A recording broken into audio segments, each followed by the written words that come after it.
Hi guys, my name is Christine and I'm a dating, relationship and personal development coach. And today I'm talking about walk away from your ex and watch what happens. So when you are vowing to yourself that you're never going to talk to your ex again and you're going to do no contact and you're going to walk away from them, you're no longer going to beg, you're no longer going to plead, which are things that you may have done because perhaps, let's say, you didn't want the breakup to happen. So when you decide that you're just going to completely just drop them and just like move on with your life, this is what can happen, okay?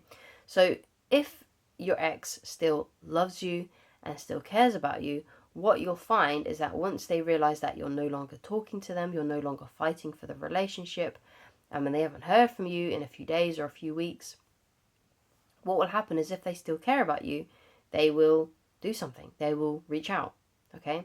And if they don't care about you and they're glad the breakup happened and they're not having any kind of regret whatsoever, then you'll just never hear from them.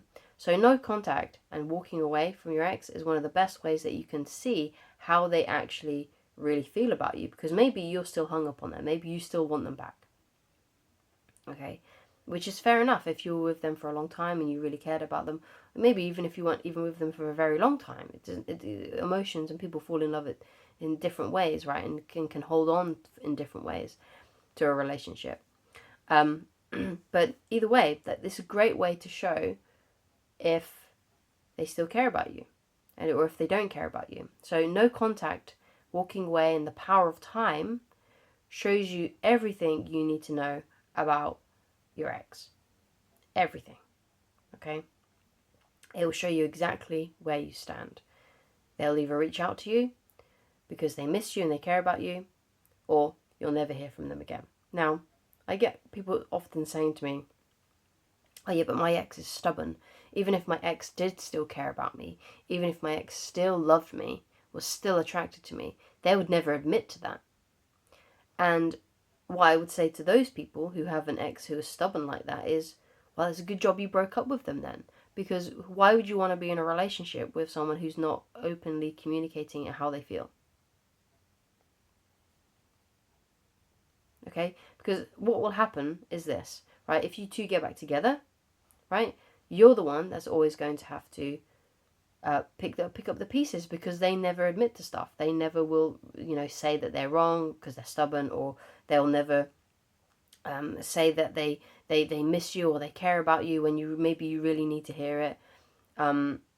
Or you have an argument and they give you the silent treatment, and because they're stubborn, they're not going to own up to their mistakes. Why would you want to be with someone like that when you can easily just be with someone who doesn't do those things and can easily admit when they're wrong and knows how to communicate like an adult? Because basically people who are like super stubborn like that and are sort of like have that avoidance sort of personality trait and attachment style are very, very difficult to be with, right?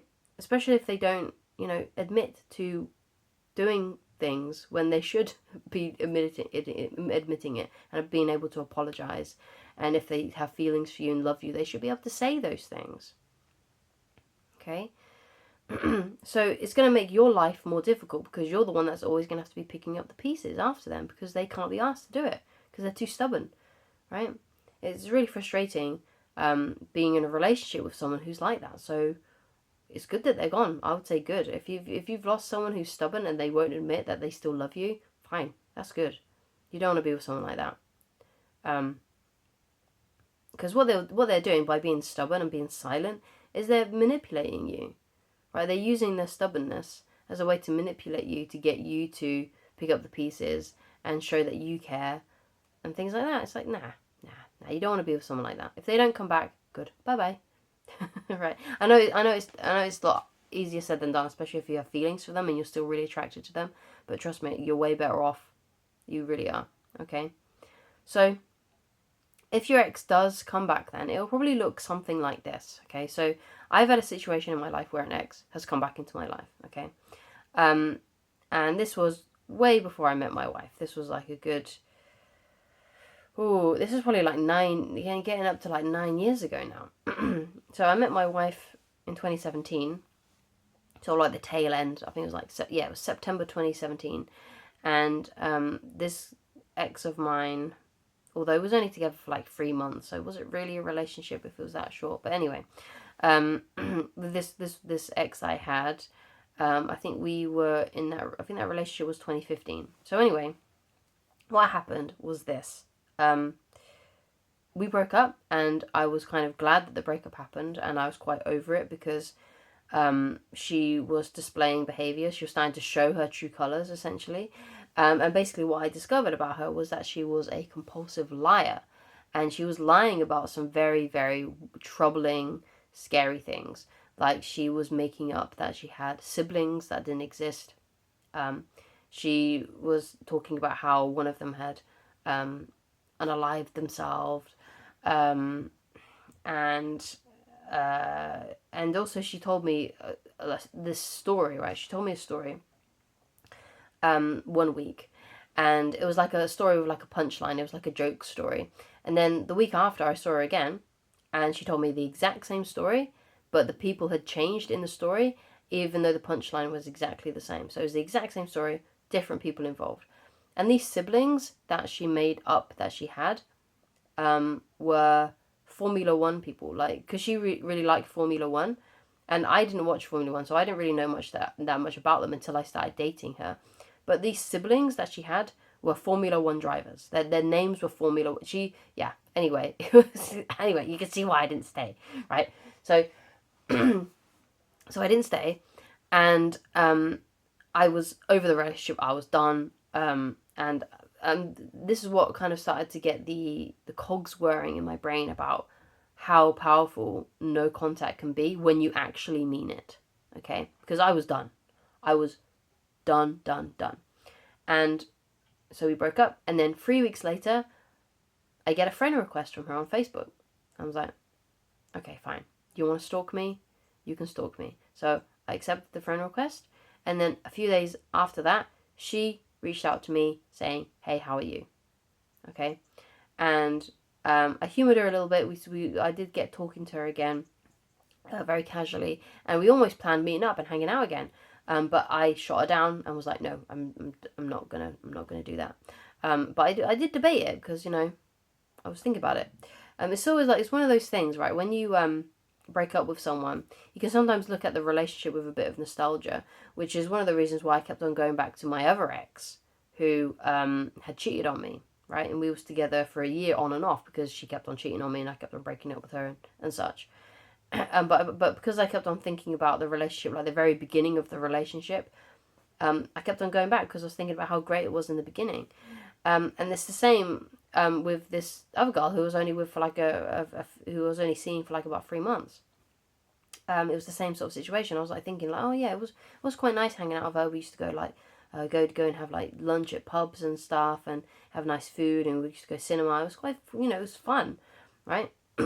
And so, you do happen to do that, right? But because the bad outweighed the good in that relationship and also in the other relationship, which I eventually did end, I was like, no, I can't meet up with this girl again who's a compulsive liar. There's just no way. It just can't happen. It can't happen. I can't be with someone like that. So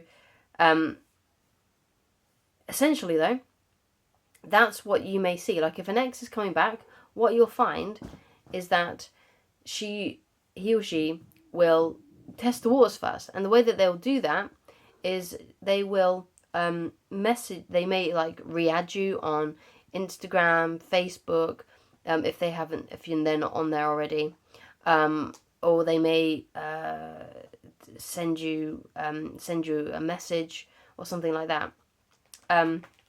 Or they may do what my ex did, which was they first send me a friend request first, and then a few days later a message. Because what they're doing is they're sort of like testing the waters to see how you're going to respond and react, right? So the fact that I accepted the friend request probably made her think, oh, maybe I can message her, maybe I can reach out. So those are things that you can look out for. And maybe you may even want to get back with your ex. Now, usually I think an ex is an ex for a reason, especially in all the cases that I've had. Everyone that I had previously been with, I didn't really want to get back together with, okay, for good reasons. And you can tell the reasons, like one cheated on me, one was a massively, like, compulsive liar, probably a few sandwiches short of a picnic. So, you know, you got to think about these things. Like, is it actually a good idea for me to get back with my ex? Now, the only time I think it's a good idea to get back with an ex, or it's more acceptable to get back with an ex, is if there was just like a huge misunderstanding. So, for example, a third party got involved. So let's say someone, like let's say her best friend or your best friend or something, was like whispering in your ear or their ear or something, and like it was like spreading lies basically that weren't true, and you two then broke up because of over a misunderstanding. Or let's say they thought that you cheated on them, or you thought they cheated on you, and that caused a huge misunderstanding, right? So if it's over a huge misunderstanding, or a third party got involved and started messing with the relationship, then that's the only time I think it's, you know, okay to get back with an ex, as long as you feel like that person who you broke up with is a really lovely, genuinely nice person and someone who you didn't want to lose. Of course, then you need to navigate how to get rid of that third party, so they don't get involved in your relationship again and start meddling with the relationship. And you need to get some boundaries with that person, that third party, if you do get back together, and work that out. And also, if it was a situation where there was a misunderstanding, then obviously you need to, maybe both of you need to work on your communication skills. But that's my advice on that. So the best thing that you can do is to walk away from them and to do no contact. And if they love you, what will happen, and if they still care about you, is that they will come back. They will reach out to you. Okay? So thank you so much for watching. If you'd like to get in touch with me personally and you'd like coaching with me, then please go to www.christinelovage.com, and I shall talk to you again very soon. Goodbye.